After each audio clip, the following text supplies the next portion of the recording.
Why, Luan? Why did you do it? Ronnie Ann demanded. Dr. Lloyd and the nurse had recently left the recovery room to tend to another patient having an asthma attack while Bobby, Clyde, Lincoln's parents and sisters continued interacting with him. Luan had moved next to the empty hospital bed, next to Lincoln's bed, too ashamed to face him any longer after realizing that he remembered some of the events that occurred on April Fool's Day, which led him to be in the hospital and crippled for life.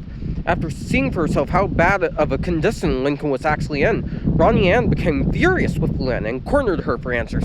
I didn't do it on purpose, Ronnie Ann. It wasn't intentional, Luan answered nervously. I wasn't talking about the fridge incident. I'm talking about you pulling pranks on April Fool's Day again, Ronnie Ann snapped. Why did you go back on your word and prank your family again?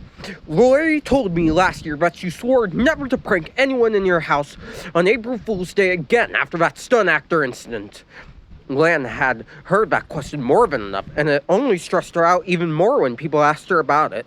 Because of that, she couldn't think clearly. I know I did, but I just Luan had no words. Just what? You can't even answer a simple question. Is it because you're too scared to admit the truth about your addiction to pranking? Ronnie Ann barked, growing visibly impatient. Luan had enough. She was tired of being constantly berated by everyone around her about why she broke her promise to stop pranking, and it was time to put a stop to it. Shut up! Just shut up, Ronnie Ann! Luan suddenly snapped, glaring at Ronnie Ann. I know what I did was wrong, alright? I know I messed up, but it wasn't on purpose.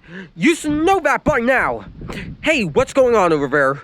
Luan Sr. demanded, turning his attention to Luan and Ronnie Ann. Yeah, what's all the yelling about, sis? Bobby asked, noticing the quarrel between the two. It's Luan, that's what! Ronnie Ann pointed angrily at Luan. She broke her promise to not prank anyone on April Fool's Day, and now look what happened to Lincoln because of it. I told you it was an unintentional accident, Luan protested, losing her patience. That's enough, you two! Luan Sr. ordered sternly. Ronnie Ann, I understand that you're very upset about Lincoln. Trust me, all of us are, but getting all hostile isn't going to make it any better. And Luan, we understand what you caused was unintentional, and we've forgiven you for it, but please try to act more civilized. He's right, sis, Bobby agreed. Seeing Lincoln like this is so messed up, but we have to accept that what's been done is done, and there's nothing we can do about it. I'm perfectly aware of that, bro, Ronnie Ann replied harshly. But what's getting to me is the fact that Lincoln may never remember me again, or at least the parts of us both being close friends. Now he's afraid of me because of brain damage done to him by Luan. What has me confused is why he'd be afraid of me. I mean, he was never really fearful of me when I still teased him and bullied him. So why is that if he only remembers Vo's memory of me, he freaks out? You have to remember that Lincoln's mindset is that of a toddler's mindset right now, so that's most likely the reason, Lisa explained. A toddler can't understand the concept of bullying as well as a 12-year-old. To put it simply, Lincoln is afraid of you because he is now seeing those memories of you bullying him as assault rather than bullying and teasing. With his 14-year-old mindset, he'd be able to rationalize between bullying and assault quite easily and realize that you never meant him any harm. But now that Lincoln's mind has been impaired by brain damage and reduced to a toddler's mindset, he is no longer able to rationalize the concept of bullying and assault. And that's why he's afraid of you. He's looking at these memories and at you through a toddler's perspective and sees you as more of a threat than some antisocial girl who was just doing what she did for attention. Ronnie Ann was shocked. While she wasn't a science nerd like Lisa, she was able to understand what Lisa was getting at.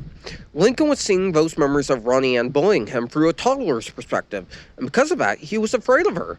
Ronnie Ann knew for a fact that any toddler would look at those acts as being violent and threatening rather than being able to rationalize the situation and try to understand why the person was doing what they were doing to the said individual. Is there any way I could try to make Lincoln understand that I mean him no harm? Ronnie Ann asked worriedly. I honestly don't know, Lisa answered. Lincoln sees the world and everyone around him from a toddler's perspective, and trying to rationalize situations like bullying with a toddler is difficult. I suppose you could try, but just try not to get too close to Lincoln, or you might frighten him enough to the point where he becomes traumatic and ends up hurting himself.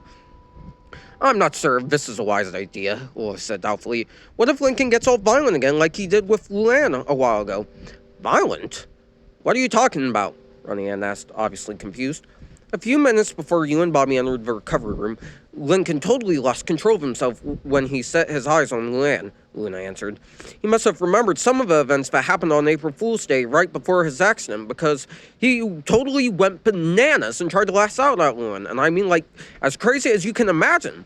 The doctor almost had to sedate him with sleeping drugs because of how insanely rambunctious he became. It was wicked, Lucy added darkly. Had it not been for that stuffed rabbit of his, he'd have probably sunk to the lowest depths of emotional darkness known to man. Bobby, Ronnie Ann, and everyone else just glanced at Luan with sarcastic expressions at her remark. Lucy always made references to anything related or revolving around death, darkness, or vampires, yet this seemed hardly the time for any of that.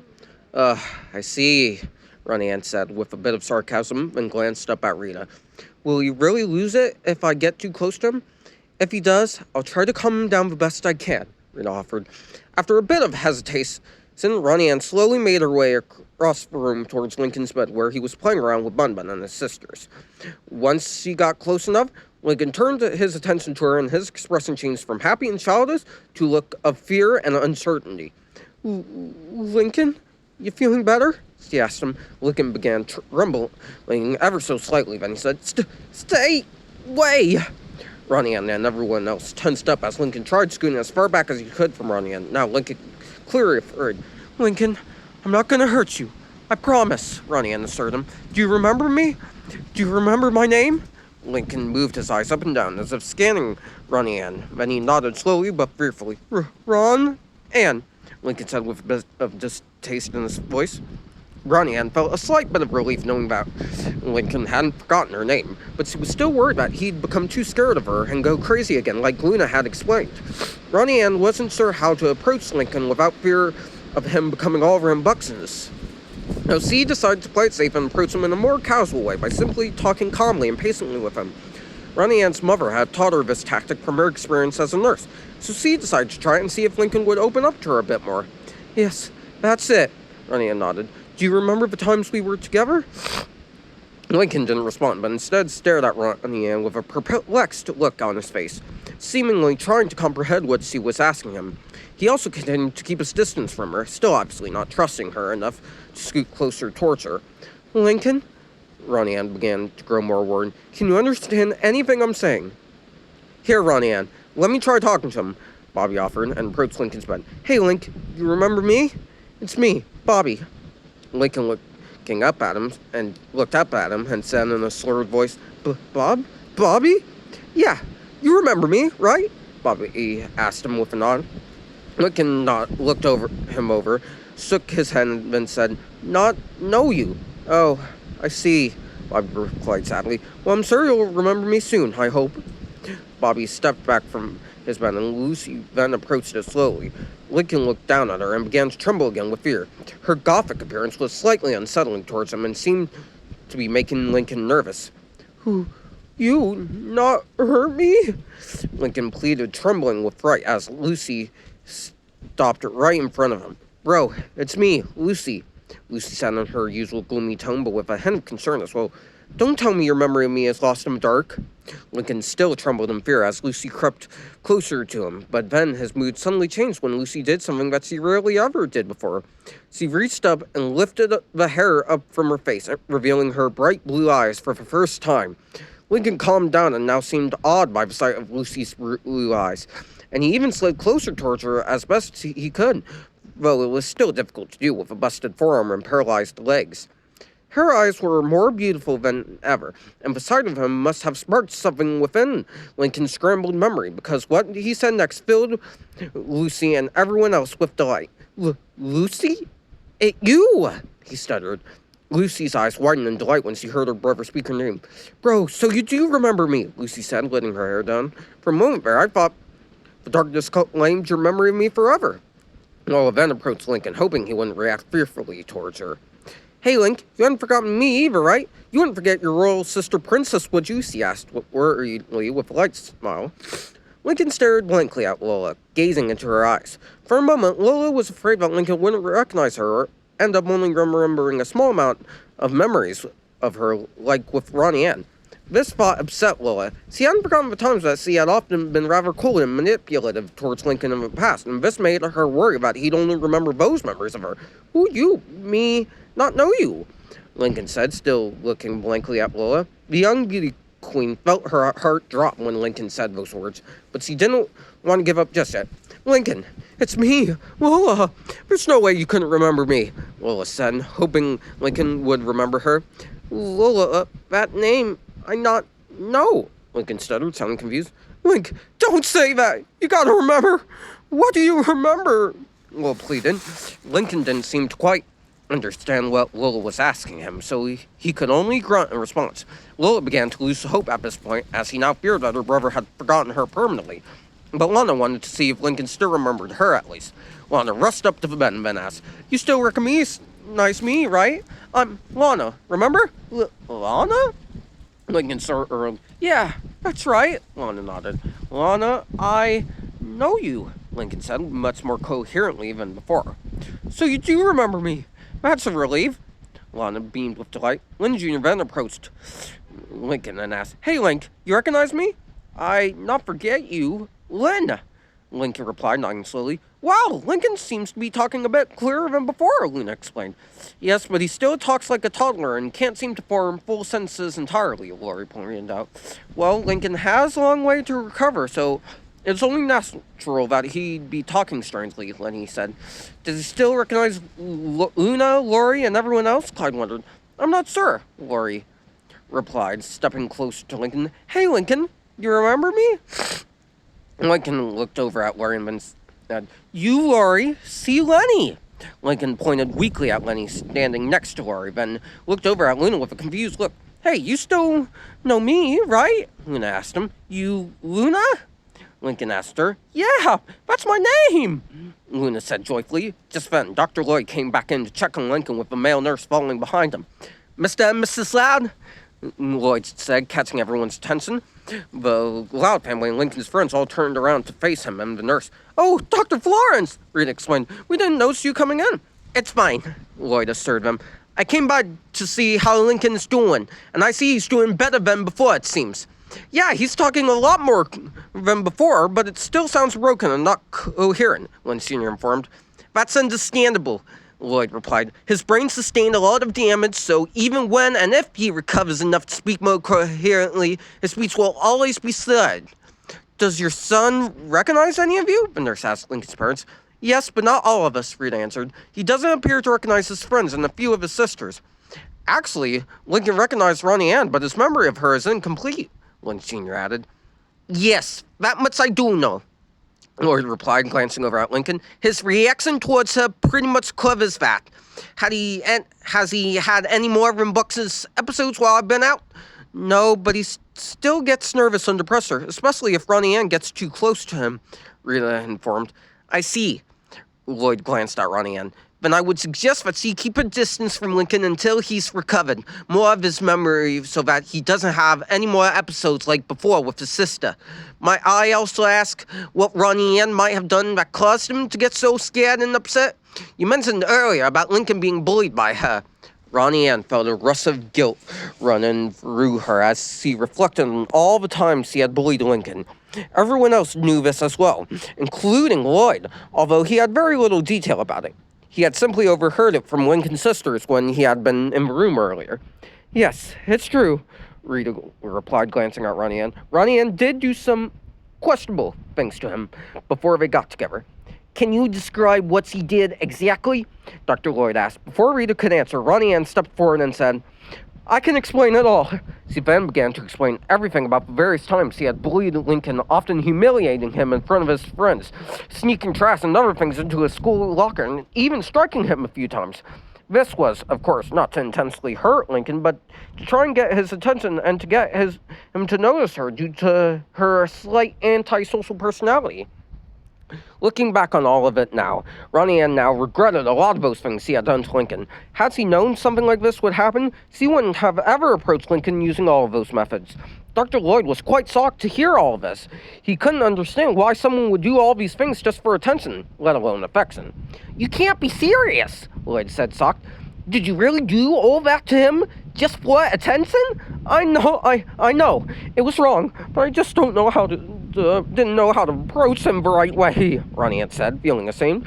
I wasn't as social of a person back then, so I tried to get Lincoln's attention using the wrong methods.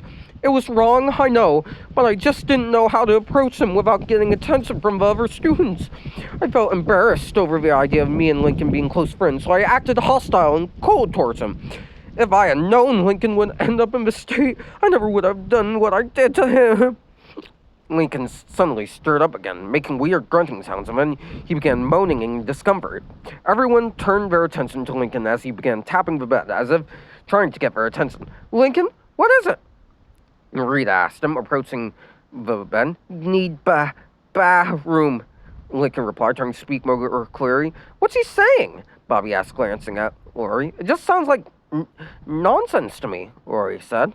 Ugh, Lincoln groaned, suddenly gripping his crotch area and turning slightly red in the face. Lincoln made boom boom, Lily suddenly said, pointing at Lincoln. As soon as Rita noticed a foul odor coming from the bed, she instantly knew what was wrong with him and turned to his sisters and Dr. Lloyd. I think Lincoln just soiled himself, Rita informed with a slight hint of disgust. Dr. Lloyd walked over and checked the area where Lincoln lay, then looked up at the nurse and beckoned him over. A large wet spot could be seen on the seat where Lincoln sat, now red in the face. Inform the nursing staff that we need a clean set of seats for this bed, and also inform them that we'll also need a new gown for Lincoln, Lloyd informed the nurse. Did he wet himself again? The nurse asked. Yep, that's what it looks like, Lloyd replied, trying to gently scoop Lincoln across the bed. Has Lincoln been doing this on a consistent basis? Rita asked Lloyd. Yes, but it isn't his fault, Lloyd answered, moving Lincoln to a dry spot on the bed. He's not able to control his bowel movements due to him being brain damaged, so we'll need to stop putting him in diapers for the time being until his brain heals enough for him to relearn using a toilet. We tried having him use a bedpan the other night, but he's not able to properly align himself on it due to his busted arm and from being paralyzed from the waist down, so using diapers on him may be the only option for now. Ronnie Ann felt shocked and sickened by this. Seeing Lincoln reduced from an intelligent 14-year-old to that of a toddler was absolutely heartbreaking, and it was all thanks to Luan. Ronnie Ann glared over at Luan, who was still standing furthest away from everyone else. Luan had her back turned to the whole group, not wanting to face her family. It was obvious that Luan was still upset over reducing Lincoln to a cell of his former self. Ronnie Ann had no doubt that she was also upset over the fact that Lincoln remembered some of the events from April Fool's Day and now hated her with a passion. While everyone knew that what Luan did wasn't intentional, this wasn't something that could be overlooked so easily. Not like the other Pranksgiving days. Lincoln had almost been killed because of Luan's reckless behavior. And to add insult to injury, he was permanently paralyzed from the waist down and brain damaged for life. Ronnie Ann now feared that Lincoln would never recall all the good times they had together and would forever fear his presence. His sisters also shared the same thoughts and fears. While Lincoln clearly remembered some of his sisters, he wasn't able to recall all of them, yet they all hoped that his memories would return to him in time. Come on, kiddo, Lloyd coaxed, gently lifting Lincoln out from the bed with both hands. Let's get you cleaned up in the salad room. Lincoln quickly turned his head to his member with a frightened expression and reached his good hand out towards her, struggling as he did so. No! Ma! Won't Ma! Lincoln cried out, reaching for Rita. Lincoln, stop! You might hurt yourself! Lloyd warned him, trying to keep hold of him. Lincoln, don't worry, sweetie. The doctor's just going to clean you up, and I'll be out here waiting for you, and so will the rest of us. Rita asserted, but Lincoln just shook his head and said in a pleading voice, No, you not believe me. Seeing how upset Lincoln was, Rita asked Lloyd if it would be alright if she joined him in the shower room to keep him calmed down and maybe even help to bathe him. Yes, that would actually be a good idea to keep him calmed down, Lloyd agreed. But you'll need to be careful when cleaning him, otherwise his surgical wounds may reopen. He'll also need to be sponge bathed to prevent that from happening. Mom, can any of us help? Me and Lenny might be of use, Lori offered. No, this is something that a parent must do, Rita declined. Lincoln's sister acknowledged this, and Rita turned to follow Lloyd. But then Luan unexpectedly spoke up. Mom, is it fine if I assist you? It's my fault that Lincoln's like this, so it's only right if I help to clean him up too, she asked, sounding upset and remorseful. I appreciate your offer, Luan, but this is something only your parents would do. And besides, Lincoln is still very upset over what you've done to him, so I don't want him going all crazy like before and possibly hurting himself even more than he is now, Rita replied. See, as a point for Luan, Lincoln's mental state is still unstable from what I've witnessed, and your presence might only serve to destabilize it even further, Lisa advised. Luan couldn't deny Lisa being correct about that. Even though Lincoln calmed down after she handed Bun Bun to him, he still bore signs of mental instability from all the injuries he had received from nearly being killed by Luan's botched prank.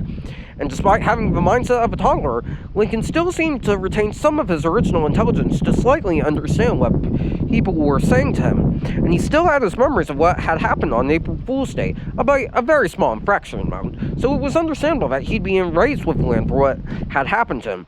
Because of this, Luan didn't want to cause him any more pain than he was already in. Alright, I'll leave you be, Luan said with a sad sigh. With that, Rita followed Dr. Lloyd and the nurse out of a recovery room, wheeling Lincoln's IV bag pull out with him. Luan never took her eyes off Lincoln as he watched Dr. Lloyd carry him out of the room in his arms, and for a brief moment, she thought she saw Lincoln make brief eye contact with her right before the door closed. In the shower room, Lincoln had been stripped of all clothing in order for Dr. Lloyd and Rita to clean him. The only thing remaining on him were the bandages on his head, chest, and back, the IV needle in his wrist, which supplied Lincoln with painkillers and nutrients, and the cast on his broken forearm. I'll need to remove the bandages on his head, chest, and back before we can bathe him. Once I've removed them, I'll show you how to properly bathe him with a sponge, but you'll need to be careful as to not reopen his surgical wounds, Dr. Lloyd explained. What about the cast in his IV needle? Rita questioned. We'll wash around them to avoid getting them wet, Lloyd answered. Lloyd then gently placed Lincoln on the shower chamber floor, then instructed him to gently sit himself up so that he could remove his bandages. Lincoln tried to sit himself up, but found it very difficult to do so because of his busted forearm, so Rita came over and gently helped him up. Lincoln, we'll need you to be still so we can take your bandages off, Rita instructed calmly. Uh-huh, Lincoln said with a nod. And then held himself still as Dr. Lloyd began to slowly unwrap and cut the bandages loose from his chest, head, and back. The first ones Lloyd removed were the ones on Lincoln's forehead and the left and right sides of his head as well. Once they were off, Lloyd removed the ones on Lincoln's chest, then moved to the ones on Lincoln's back. Once all the bandages were removed, Rita felt her heart sink at the sight of Lincoln's surgical wounds. They were all unsettling to see, but the largest one on his chest was the most disturbing. The incision wound on Lincoln's chest was cut in a cross shape from the bottom of his neck down to his stomach, and a second incision had been made across his rib cages. The wounds all had black stitches holding them together, with small traces of dried blood around the edges. Alright, I'll fetch some sponge and some shower gel. Then we can start washing him, Lloyd said after removing all the bandages. Rita only nodded in response as she gazed at Lincoln's wounds, feeling her sorrow increase at the sight of her son, now only a shell of his former self. Just the other day, Lincoln was a normal person who was always willing to help his family in whatever way he could. He had been so willing to waltz right into all of Luan's prank traps just so his family could enjoy the rest of their day in peace, but at a horrible, unexpected cost. Because of Luan and her pranking addiction, Rita had almost lost her only son. Although Lincoln had survived, he'd never be the same again. Rita felt tears run down her face as he stared at Lincoln, feeling guilty about everything that had happened to him as a result of not just Luan's reckless behavior, but also because of her cowardness.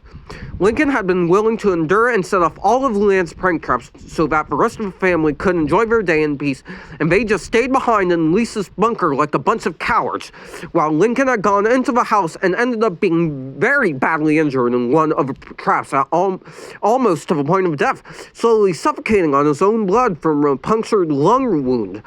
Rita felt like a failure and a coward for not standing up to Luan and stopping her when she had the chance.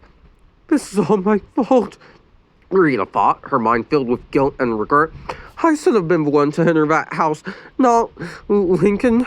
No, better yet, we should have all tried to stop Luan before things got serious. If we hadn't all acted like cowards, Lincoln wouldn't be in this state. Ma, you hurt? Lincoln asked, noticing his mother's tears. No, I'm Rita paused between tears and gently embraced Lincoln, trying not to injure his wounded body. I'm sorry, Lincoln. I'm so sorry. I'm sorry that I let you try to stop Luan on your own. Had I known that this would happen, I never would have let you enter the house. I could have told you to stay in the bunker and had us all of us deal with Luan. I could have gone in myself, but no. And I knew that you were putting yourself at risk too. At least that's what I remember seeing. I'm sorry, Lincoln. I'm a failure. I failed you. Rita broke down sobbing as he held Lincoln close to her, not wanting to let him go. Lincoln didn't completely understand what was going on, but he knew that something was wrong by seeing his mother's reactions. As Lloyd fetched the sponge and some sour gel out from the supply drawers next to the sink, he sighed sadly after hearing everything Rita had just said, even though his back was turned towards them. Lloyd couldn't imagine all the pain Lincoln's family was going through with Lincoln being nearly reduced to a vegetable by one of his sister's pranks. Lloyd truly wondered how it was even possible for a 14-year-old kid his size to survive such life-threatening injuries like he did. He had witnessed many similar injuries from various accidents like this in his previous career as a volunteer EMT back in Teaneck, New Jersey, and some of them were children. However, those victims only survived for a little more than an hour before succumbing to their injuries and dying in the hospital. But some of the victims weren't alive in some cases.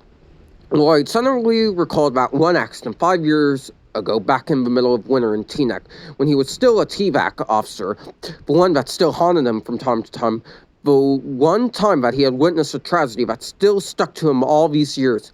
He and Nelson had been called out to a fatal accident involving a wrecked Toyota Sequoia and an overturned big rig truck. The big rig had blown a tire, which caused the driver to lose control and crash into the Toyota, sending it flying off the road and onto a telephone pole at 70 miles per hour, severely injuring the female driver. She had managed to survive despite her injuries, but her 3 children had been ejected from the sedan where they landed in the middle of the road and got crushed to death by several other cars. Even though Lloyd had seen a lot of bad accidents and sometimes very emotionally disturbing scenes of death, that one had been by far the worst he had ever seen in his life. It had taken several weeks for him to recover from that traumatizing scene, but as for the mother of the children, she had to be confined to a mental hospital after witnessing her children getting crushed to death by a big rig. Lloyd couldn't imagine what that poor woman must have had to go through after seeing such a horrible tragedy occur right before her. Mrs. Loud should be considered the lucky one. She didn't lose her child like that other mother did 5 years ago, but in a way, Lincoln may as well be gone. He may heal over time and recover some of his memories, but he'll never be the same as before. Not after this, Lloyd thought sadly. He honestly couldn't understand why Lincoln's own sister would do something so reckless that could have easily ended in a horrible tragedy had the paramedics not gotten to his house fast enough. Lloyd sighed sadly as he brought the sponge and sour gel over to the sour chamber. Rita had stopped sobbing and just continued to hug Lincoln, but Lloyd tapped her shoulder and brought her out of her trance. Mrs. Loud, we should probably stop washing him now, he said. Rita wiped tears from her face, then said, Sorry, I just couldn't help myself. He's such a sweet boy, and seeing him reduced to this..." Lloyd was at a slight loss for words as Rita wiped tears from her eyes, yet Lincoln simply stared at the two of them as if he didn't understand what was going on. "I can understand what you must be going through, Mrs. Loud. You nearly lost your son to a horrible rank accident. But I can tell you that I've seen much worse than this. Trust me, I said no, because I was a volunteer EMT 5 years ago in Teaneck, New Jersey, before moving here to Royal Woods," Lloyd sympathized calmly. "What could possibly be worse than nearly losing your child to a horrible prank accident, only for them to survive and be reduced to the head of a toddler?" Rita demanded, almost sounding insulted. "Rita, I once responded to a serious big rig crash that left a family sedan completely crushed into the trailer of the rig, and the occupants had all been crushed to death. And there was one accident I responded to involving a DUI crash that left a 10-year-old girl in the same state as Lincoln, but unlike Lincoln, she only lived for about 5 minutes until she succumbed to her injuries and died in my ambulance while rushing to the ER. The girl had been trapped in a crushed SUV that had been hit by a drunk driver driving an oversized load truck, and she ended up with a broken spine, shattered skull, and massive internal bleeding. Compared to the injuries that girl received, Lincoln's injuries were practically like that of a motorcycle crash, Lloyd explained. Rita was shocked by these morbid details. While she knew for a fact that EMTs usually had to deal with the very gruesome side of life, she couldn't imagine how horrible it must have been to witness such a tragic scene like that. Yet Rita couldn't understand what that had to do with Lincoln's condition. I'm not understanding what all of this has to do with Lincoln, Rita said, confused.